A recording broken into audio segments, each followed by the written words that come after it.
Hello everyone, first time మన channel చూస్తుంటే subscribe చేసుకోవడం మర్చిపోవద్దు. వీడియోలోకి వెళ్ళినట్లయితే రామరాజు కుటుంబం భాగ్యం కుటుంబం గుడిలో కలుసుకుని చందు పెళ్లికైతే ముహూర్తాలు పెట్టాలని అనుకుంటారు. ఇక నిశ్చితార్థానికి పెళ్లికి మంచి ముహూర్తాలు అయితే చూస్తారు. అప్పుడే భాగ్యం అయితే అన్నయ్య ఇంకెందుకు ఆలస్యం, ఇప్పుడే మిగతా విషయాలు కూడా మాట్లాడుకుంటే బాగుంటుంది అని అంటే, మాట్లాడుకోవడానికి ఏముందమ్మా, కట్నాలు అవి మాకేమీ వద్దని నేను ముందే చెప్పాను కదా, ఇక నిశ్చితార్థం పెళ్లి మీరే జరిపించేస్తే సరిపోతుంది అని అంటే, మా ఇంటి ఆచారం ప్రకారం నిశ్చితార్థం ఆడపెళ్లి వాళ్ళు జరిపిస్తారు, పెళ్లి మగ పెళ్లి వాళ్ళే జరిపిస్తారు, కాబట్టి మీరే జరిపించేయండి అన్నయ్య అని అంటుంది భాగ్యం. ఇక వాళ్ళ ఆచారం అలా ఉంది కాబట్టి ఏం చేయగలంలే అని అనుకుని, అలాగేనమ్మా నేనే పెళ్లి జరిపిస్తానైతే అని చెప్తారు రామరాజు. దాంతో చాలా హ్యాపీగా ఫీల్ అవుతూ పెద్ద టెన్షన్ దిగిపోయింది అనుకుని సంతోషిస్తూ ఉంటుంది భాగ్యం. ఇక పెళ్లి ముహూర్తాలు పెట్టుకున్న తర్వాత వెంటనే రామరాజు వాళ్ళు అక్కడి నుంచి వెళ్ళిపోతారు. ఇక గుడి బయట నిల్చొని మాట్లాడుకుంటూ ఉండగా భాగ్యం వాళ్ళు ఇంతలోనే ఈ విషయం తెలుసుకొని గుడికి వచ్చిన భద్రావతి భాగ్యంతో అయితే మాట్లాడుతుంది. రామరాజు పెద్ద కొడుక్కి పిల్లనివ్వబోయేది మీరేనా అని భాగ్యాన్ని అడిగితే అవును అని అంటుంది. ఆ కుటుంబం మీరనుకుంటున్నంత మంచి కుటుంబం కాదు, వాళ్ళ పిల్లలు ఆ ఆడపిల్లల్ని లేపుకెళ్ళి పెళ్లి చేసుకున్నారు అని చెప్తే నాకు ఆ విషయం తెలుసు, వాళ్ళు ప్రేమ పెళ్లిళ్ళు చేసుకున్నారు అని భాగ్యం అంటే, వాళ్ళు చేసుకున్నది ప్రేమ పెళ్లిళ్ళు కాదు, రామరాజు వాళ్ళ చిన్న కొడుకు చేసుకున్నది మా అమ్మాయిని, కానీ అది ప్రేమ పెళ్లి కాదు, మోసం చేసి పెళ్లి చేసుకున్నాడు, నగల కోసమే దాన్ని అన్యాయంగా పెళ్లి చేసుకుని ఆ నగలు ఎత్తుకొని వెళ్ళి దాన్ని చాలా ఇబ్బందులు పెడుతున్నారు. రేపు మీరు కూడా ఆ ఇంటికి పిల్లనిస్తే మీ అమ్మాయి పరిస్థితి కూడా అంతే, డబ్బుల కోసం దాన్ని అటు ఇటు తిప్పి నానా ఇబ్బందులు పెడతారు. ఆ రామరాజు కుటుంబం గురించి మీకు పూర్తిగా తెలీదు, నా మాట విని ఆ ఇంటికి మీ అమ్మాయిని కోడల్ని చేయకండి, చేతులారా తన జీవితాన్ని మీరే నాశనం చేసిన వాళ్ళు అవుతారు, ఆ తర్వాత మీ ఇష్టం అని చెప్పేసి అక్కడి నుంచి వెళ్ళిపోతుంది భద్రావతి. ఇక భద్రావతి మాటలు విన్న భాగ్యం అయితే ఆలోచనలో పడుతుంది. ఈ ఇంతలోనే భాగ్యం వాళ్ళు ఇంటికైతే వచ్చేస్తారు.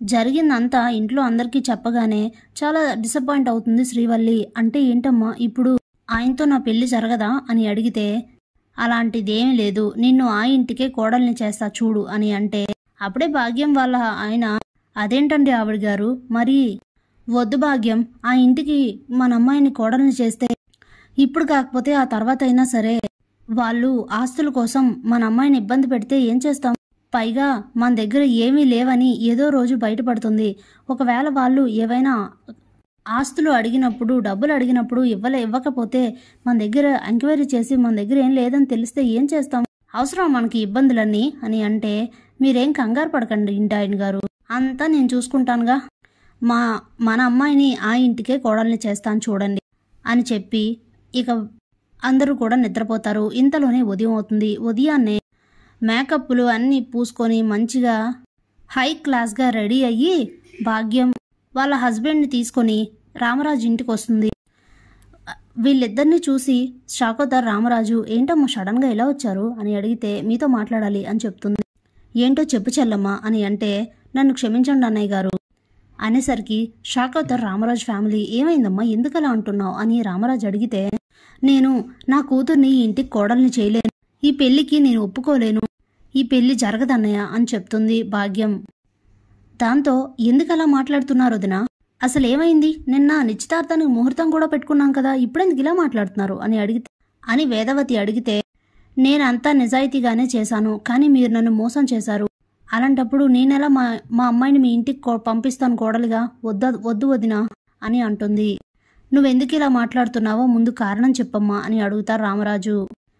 మీ చిన్నబ్బాయి చేసుకున్నది ప్రేమ పెళ్లి కాదని, ఆ అమ్మాయిని మోసం చేసి తన నగల కోసమే తన ఆస్తుల కోసమే పెళ్లి చేసుకొని తన్నిప్పుడు ఆస్తుల కోసం ఇబ్బందులు పెడుతున్నారని నాకు సమాచారం వచ్చింది అని అంటే, ఎవరు చెప్పారా మాట, నా కొడుకులు అలాంటి వాళ్ళు కాదు అని రామరాజు అంటే, ఏమీ కాకుండా మరో నగల కోసం ఎందుకన్నయ్య గొడవ జరిగి మీరు పోలీస్ స్టేషన్లో అరెస్ట్ అయ్యారు అని అడుగుతుంది భాగ్యం. దాంతో షాక్ అవుతారు, చాలా బాధపడుతూ ఉంటారు రామరాజు. ఈరోజు ఇంకొకరికి సంజాయిషి చెప్పుకునే పరిస్థితి నాకు ఈ వీడి వల్లనే వచ్చింది అని ఆలోచిస్తూ ఉంటే,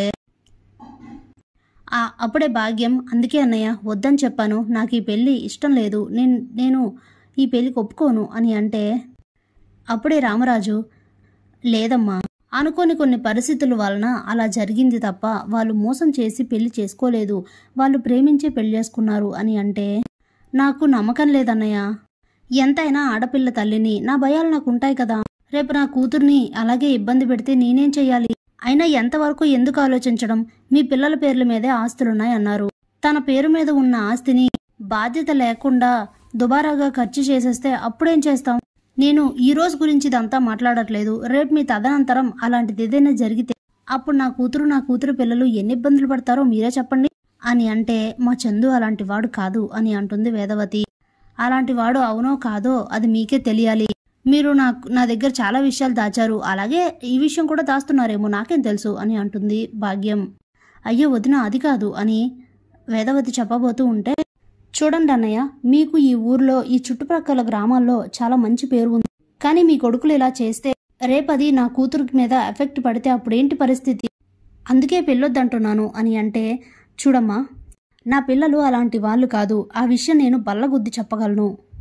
అనుకోని కొన్ని సందర్భాలలో అలా జరిగాయి తప్ప అలాంటిదేమీ లేదు. నువ్వు అనుకుంటున్నట్టు ఏమీ కాదు అని అంటే, అయితే సరే అన్నయ్య, నువ్వు చెప్పినట్టే వింటాను. ఈ పెళ్లి చేస్తాం, కానీ తర్వాత నా కూతురికి ఎలాంటి సమస్యలు రావని మీరు నాకు మాట ఇవ్వాలి. ఆ మాట మీదే మీరు ఉండాలి.